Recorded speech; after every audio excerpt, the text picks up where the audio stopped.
This is why I don't like consoles. They own a lot of what is going on in their ecosystem. Now, companies want to make money, and anybody who's, about property rights or whatever, you can understand that, right? However, you, the gamer, you also need to own your property if you can help it. The challenge with consoles is it's you and them that own the console. As much as you may want to try to make it seem like, oh, it's your own machine or whatever it is, the reality is they do own a level of control about what goes on there. This is why I'm a renegade. This is why I went to PC. I own my machine. NVIDIA, AMD, screw you guys. Once we make our transaction on Intel 2, I walk away, you walk away. That's how it is. Also, with PC, you're not bound to these prices that can inflate the entire hardware. I remember when we were talking about Nintendo's console pricing, I never actually insinuated that Xbox and PlayStation would raise prices, but PlayStation went after it at first in other regions, and now Xbox is following up. This is absolute horse dung. It's BS. Tom Warren says if the Xbox Series X is now $599, just imagine how much the next gen Xbox is going to be. Because Nintendo is about to launch you a $449 handheld when their Series S is already basically, from a scientific perspective, a better device. Why should Xbox keep selling it at $299 when Nintendo fans are sitting here and raising their hands in worship at the hardware? Talk about freaking DLSS all day, but a better machine should not be sold for less money in a realistic sense. Except, of course, somebody is basically staging some prices that's going to keep them profitable. And we know that Nintendo is not going the loss leader route. Xbox, on the other hand, haven't seen now that they can run a business that is not dependent on console sales, is now in a position where they're in an almost no-lose situation.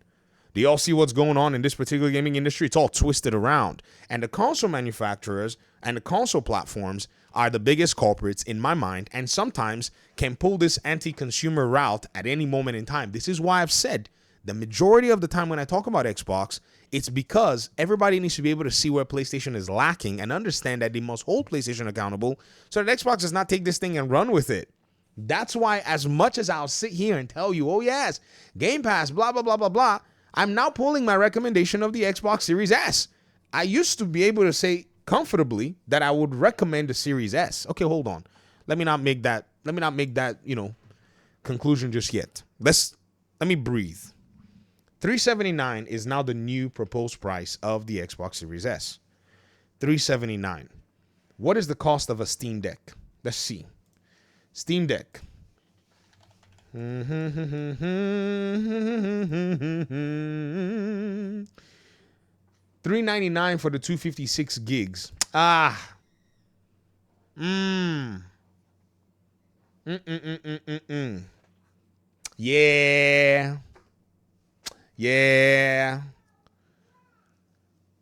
I don't know. I paid for this particular kind of Steam Deck. I think I paid $349 or so.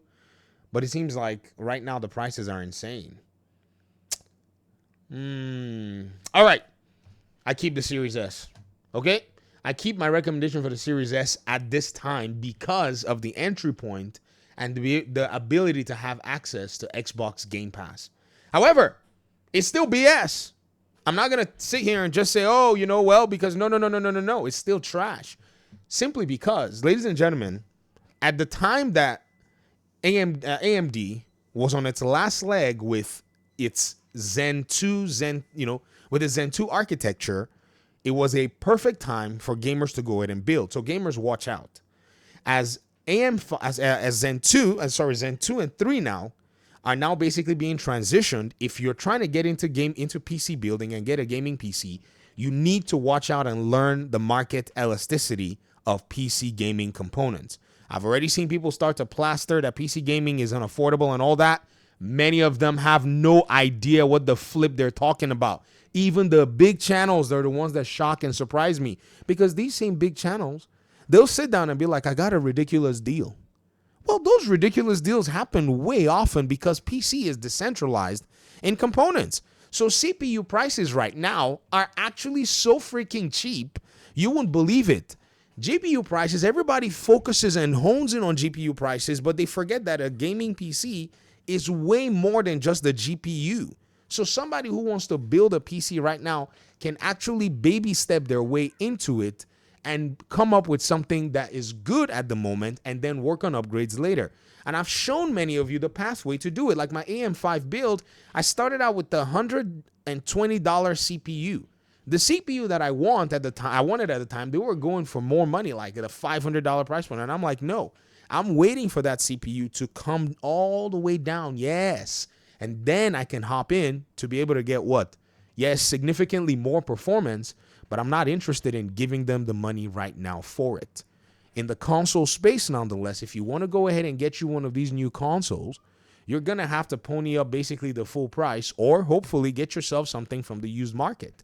Thankfully, the used market exists, but I think what you're seeing now is after all this talk is that Xbox is now understanding its market position. It's now understanding that, yes, its business strategy can work. And this is exactly what happens to these companies.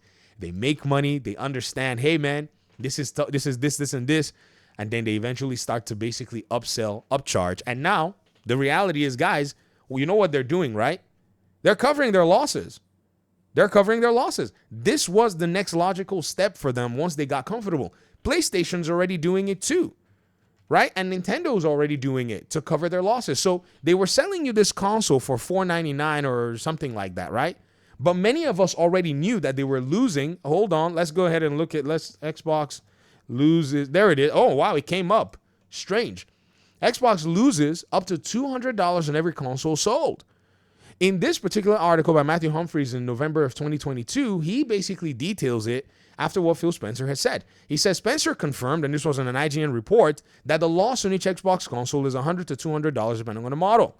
Such figures suggest that Xbox cost in the region of $699 to manufacture while it sells for $499, and the Series X costs $399. I meant to say Series S here. Costs $399 to make, but sells for $299. So if what they're doing is to go ahead and mitigate their loss, they're basically still selling at a loss lead and still trying to go back and deal with that, I won't say, should I say margin, that deficit of $100 by raising this thing to $599, of which still is still BS because of majority of the production that's been done already by the manufacturers, they would have gotten a discount. So that $100 is probably not even something that I believe exists.